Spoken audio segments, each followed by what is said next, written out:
आकाशवाणी भोपाल से प्रस्तुत है प्रादेशिक समाचार।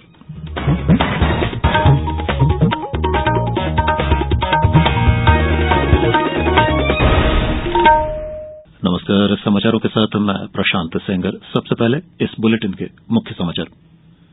प्रधानमंत्री ने विश्व को खाद्य और पोषण सुरक्षा सुनिश्चित करने के लिए डिजिटल और नवाचारी प्रौद्योगिकी के साथ किसानों को सशक्त बनाने की बात कही। भोपाल में साइंस 20 के 2 दिवसीय सम्मेलन के पहले दिन हुई विज्ञान को समाज और संस्कृति से जोड़ने पर चर्चा। आकाशवाणी और डीडी इंडिया चुने गए देश में सबसे भरोसेमंद इलेक्ट्रॉनिक मीडिया संस्थान। और खेल मंत्रालय ने भारतीय खिलाड़ियों की यात्रा और ठहरने के खर्च की अधिकतम सीमा 66% बढ़ाई। और अब समाचार विस्तार से। प्रधानमंत्री नरेंद्र मोदी ने विश्व को खाद्य और पोषण सुरक्षा सुनिश्चित करने के लिए डिजिटल और नवाचारी प्रौद्योगिकी के साथ किसानों को सशक्त बनाने की बात कही है। उन्होंने आज वीडियो कॉन्फ्रेंस के माध्यम से हैदराबाद में आयोजित कृषि मंत्रियों की बैठक में भागीदारी करने वाले G20 के प्रतिनिधियों को संबोधित किया। उन्होंने कहा कि भारत के किसान कृत्रिम उर्वरक का इस्तेमाल नहीं कर रहे हैं, बल्कि यहां के किसान मृदा संरक्षण, जैविक उर्वरक संवर्धन और बड़े स्तर पर प्रौद्योगिकी का इस्तेमाल कर रहे हैं। उन्होंने कहा कि भारत के किसान खेती के लिए सौर ऊर्जा और अनुकूल संसाधनों का भी उपयोग कर रहे हैं। अंतर्राष्ट्रीय मोटे अनाज वर्ष का उल्लेख करते हुए प्रधानमंत्री ने कहा कि मोटा अनाज आमतौर पर स्वास्थ्य के लिए लाभदायक है और भारत उत्कृष्टता, अनुसंधान और प्रौद्योगिकी के केंद्र में मोटे अनाज का एक संस्थान विकसित कर रहा है। मुख्यमंत्री शिवराज सिंह चौहान ने 356 नगरीय निकायों में विभिन्न विकास कार्यों के लिए विशेष निधि मद से 431 करोड़ 6 लाख रुपए की स्वीकृति प्रदान की है। इस राशि से सड़क, पार्कों का निर्माण, मंगल भवन और सामुदायिक भवन जैसे विकास कार्य किए जाएंगे। नगरीय विकास और आवास मंत्री भूपेंद्र सिंह ने बताया है कि इसी राशि से भोपाल में टंट्या मामा, शहीद चंद्रशेखर आजाद, शहीद भगत सिंह, सुखदेव और राजगुरु, अमर बलिदानी हेमू कलानी, कैलाश सारंग और पूर्व मुख्यमंत्री कैलाश जोशी की प्रतिमा स्थापित होंगी। साथ ही भारत माता मंदिर स्मारक भी बनाया जाएगा। सागर में अमर बलिदानी महाराणा प्रताप और नगर पालिका सौंसर में पूर्व प्रधानमंत्री भारत रत्न स्वर्गीय अटल बिहारी वाजपेयी की भी मूर्ति स्थापित की जाएगी। इसी तरह नगर परिषद माखन नगर में राष्ट्रकवि माखनलाल चतुर्वेदी की मूर्ति स्थापित होगी। भारत की G20 अध्यक्षता के अंतर्गत साइंस 20 के 2 दिवसीय सम्मेलन के पहले दिन आज उद्घाटन सत्र की अध्यक्षता कर रहे भारतीय राष्ट्रीय विज्ञान अकादमी के अध्यक्ष प्रोफेसर आशुतोष शर्मा ने कहा कि विज्ञान का लक्ष्य समाज के साथ मिलकर अधिक संवहनी, समावेशी और न्यायसंगत भविष्य का निर्माण करना है। उन्होंने कहा कि विज्ञान और संस्कृति परस्पर जुड़े हुए हैं। भोपाल में connecting science to society and culture theme पर आयोजित इस सम्मेलन में G20 देशों, आमंत्रित राज्यों और अंतर्राष्ट्रीय संगठनों के वैज्ञानिक समुदाय के प्रतिनिधि शामिल हुए हैं। इंडोनेशिया के प्रोफेसर अहमद नजीब बुरहानी, ब्राजील के प्रतिनिधि प्रोफेसर रुबेन ओलिवन और डॉक्टर राजगोपाल चिदम्बरम ने भी इस सम्मेलन को संबोधित किया।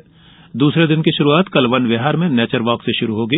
G20 के प्रतिनिधि सुबह आदिवासी संग्रहालय भोपाल और शाम को सांची का भी भ्रमण करेंगे। प्रधानमंत्री भारतीय जन औषधि परियोजना के तहत पिछले 9 वर्षों में जन औषधि केंद्रों की संख्या में 100 गुना और दवाओं की बिक्री में 150 गुना से अधिक की वृद्धि हुई है। सभी को सस्ती दरों पर गुणवत्तापूर्ण जेनेरिक दवाएं उपलब्ध कराने के लिए जन औषधि केंद्र खोले गए हैं। ये योजना वर्ष 2008 में शुरू की गई थी।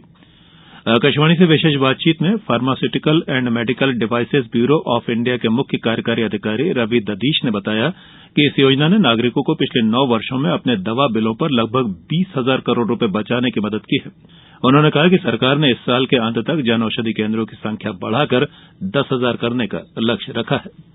प्रधानमंत्री नरेंद्र मोदी इस महीने की 18 तारीख को आकाशवाणी पर मन की बात कार्यक्रम में देश और विदेश में लोगों से अपने विचार साझा करेंगे। इस मासिक रेडियो कार्यक्रम की ये 102वीं कड़ी होगी। लोग अपने सुझाव नमो ऐप और माई जीओवी पर अंतिम रूप से आज शाम तक भेज सकते हैं। इसके अलावा टेलीफोन नंबर 1800117800 पर भी लोग अपने सुझाव रिकॉर्ड करा सकते हैं।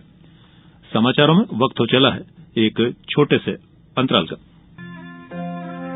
माननीय प्रधानमंत्री अपने मन की बात इस बार साझा करेंगे 18 जून सुबह 11 बजे। आप भी माननीय प्रधानमंत्री के मन की बात का हिस्सा बन सकते हैं। इसके लिए आप अपने सुझाव 16 जून तक टोल फ्री नंबर 1800117800 पर रिकॉर्ड कर सकते हैं या फिर 1922 पर भी कॉल कर सकते हैं। नमो ऐप या माई गव के ओपन फोरम में पोस्ट कर सकते हैं। तो याद रखें, रविवार 18 जून सुबह 11 बजे मन की बात। यही तो मन की बात है, जन जन से नाता होना।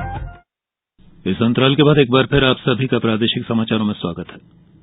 आकाशवाणी और डीडी इंडिया को राइटर्स इंस्टीट्यूट की डिजिटल न्यूज रिपोर्ट 2023 के अनुसार देश में सबसे भरोसेमंद इलेक्ट्रॉनिक मीडिया संस्थाओं के रूप में चुना गया है। रिपोर्ट में कहा गया है कि समाचारों की समग्र विश्वसनीयता में 3% अंकों की मामूली कमी के बावजूद सार्वजनिक प्रसारकों ने अपेक्षाकृत उच्च स्तर का विश्वास बनाए रखा है। रिपोर्ट में यह भी कहा गया है कि सार्वजनिक प्रसारक आकाशवाणी और डीडी इंडिया उन संस्थानों में शामिल हैं जो सबसे ज्यादा भरोसेमंद हैं। प्रधानमंत्री नरेंद्र मोदी इस महीने की 21 तारीख को न्यूयॉर्क के संयुक्त राष्ट्र मुख्यालय में 9वें अंतर्राष्ट्रीय योग दिवस समारोह में भागीदारी करेंगे। प्रधानमंत्री इस अवसर पर योग सत्र का नेतृत्व भी करेंगे। प्रधानमंत्री नरेंद्र मोदी ने कहा है कि योग से शरीर और मन मस्तिष्क दोनों को फायदा होता है और इससे व्यक्ति को स्वस्थ रहने के साथ ही शांति भी मिला करती है। श्री मोदी ने आज अपने ट्वीट संदेशों में लोगों से योग को अपनी दिनचर्या का हिस्सा बनाने की अपील की, जिससे उनका स्वास्थ्य और सेहत दोनों बेहतर हो सके। उन्होंने योग के कई आसनों के वीडियो भी साझा किए हैं। प्रधानमंत्री ने कहा है कि योग अच्छा स्वास्थ्य और तंदुरुस्ती को बेहतर करने की दिशा में दुनिया को एक साथ जोड़ा करता है। मध्यप्रदेश गौ संवर्धन बोर्ड ने माता महामारी उन्मूलन इकाई के पशु चिकित्सकों को अपने क्षेत्र की एक गौशाला को गोद लेकर उसको उन्नयन करने के निर्देश दिए हैं। ये पशु चिकित्सक पशुपालकों की समस्याओं का समाधान करने में भी मदद करते हैं।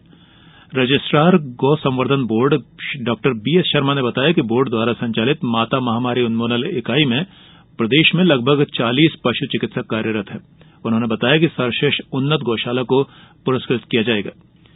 पशु चिकित्सकों से कहा गया है कि शिविर में बैंक अधिकारियों को भी शामिल करें, जिससे पशुपालकों को बैंक सहायता प्रक्रिया की जानकारी मिल सके और वे योजना का लाभ आसानी से उठा सकें।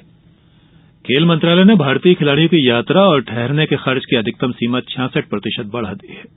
ये सुविधा राष्ट्रीय खेल संघों के लिए मंत्रालय की सहायता योजना के अंतर्गत अंतर्राष्ट्रीय खेलों में भाग लेने वाले एथलीट और अधिकारियों के लिए लागू होगी। अब खिलाड़ी और सहायक कर्मी विदेशों में अनुमोदित खेलों में भाग लेने के लिए प्रतिदिन $250 खर्च कर सकेंगे। पहले प्रतिदिन खर्च की अधिकतम सीमा $150 थी। और अब इस बुलेटिन के कुछ समाचार संक्षेप में। प्रदेश के नगरीय निकायों के 13 पार्षदों के लिए हाल ही में हुए उपनिर्वाचन के परिणाम घोषित कर दिए गए हैं। इनमें से 7 सीटें भाजपा के और 6 सीटें कांग्रेस के खाते में आई हैं। सीहोर जिले में आगामी 26 जून को नशीले पदार्थों के दुरुपयोग और अवैध व्यापार के विरुद्ध अंतर्राष्ट्रीय नशा निवारण दिवस के रूप में मनाया जाएगा। आगरमालवा के प्रभारी CHMO डॉक्टर RC कुरील को जिला चिकित्सालय में पदस्थ एक संविदा चिकित्सक से 10,000 रुपए की रिश्वत लेते हुए रंगे हाथों गिरफ्तार किया गया है। शहडोल जिले में आने वाले विधानसभा चुनाव को लेकर आवश्यक तैयारियां शुरू हो गई हैं। मतदाता सूची पुनरीक्षण के साथ ही मतदान केंद्र को व्यवस्थित करने का काम भी जारी है। नीमच में आज जिला कलेक्टर ने नवीन चिकित्सा महाविद्यालय भवन के निर्माण कार्य का निरीक्षण किया। बैतूल में रिजर्व बैंक द्वारा वित्तीय साक्षरता को बढ़ावा देने के उद्देश्य से कक्षा 8वीं से 10वीं के विद्यार्थियों के बीच अखिल भारतीय वित्तीय साक्षरता प्रश्नोत्तरी का आयोजन करवाया जा रहा है। मध्यप्रदेश कुटीर और ग्रामोद्योग विभाग और वस्त्र मंत्रालय आंध्र प्रदेश द्वारा भोपाल के गोहर मेल में आज से 25 जून तक क्राफ्ट बाजार का आयोजन किया गया है। और Nehru memorial museum and library society का नाम बदलकर प्रधानमंत्री संग्रहालय और लाइब्रेरी सोसाइटी कर दिया गया है। समाचारों में फिलहाल इतना ही। आज्ञा दीजिए। नमस्कार।